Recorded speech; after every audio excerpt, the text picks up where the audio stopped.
For embattled British Prime Minister Theresa May, this will be a weekend of retooling. After receiving the backing of President Trump, among other world leaders, May is filling out her minority government and fighting for her political life after a stunning upset in Thursday's elections. Jonathan Vigliotti has the latest from London. Jonathan, good morning. Good morning, Alex. With a nation in transition, the Prime Minister had hoped holding an early election would strengthen the UK. Instead, she fractured it with no easy fix in sight. Prime Minister Theresa May and her Conservative Party were supposed to cruise to victory. But in the wake of failure, last night she snuck out the back door of number 10. It was her far-left opponent from the Labour Party, Jeremy Corbyn, who was supposed to be crushed. But his support was strong enough to steal the Conservative Party's majority status in Parliament. I have just been to see Her Majesty the Queen.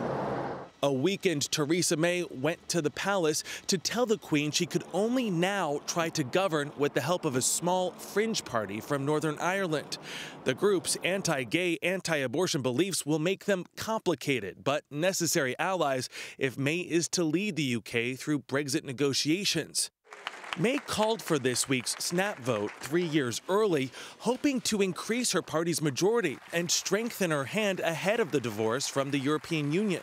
Strong and stable. Strong and stable. Strong and stable leadership.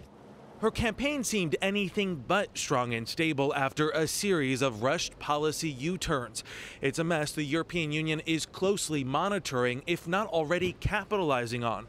German Chancellor Angela Merkel, speaking from Mexico, said Brexit negotiations would not pause to let the UK deal with housekeeping.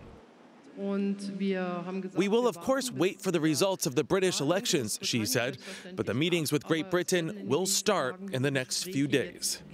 And with any divorce, the Brexit essentially boils down to money. And with the Parliament as it stands today divided, Anthony, negotiations are going to be tough.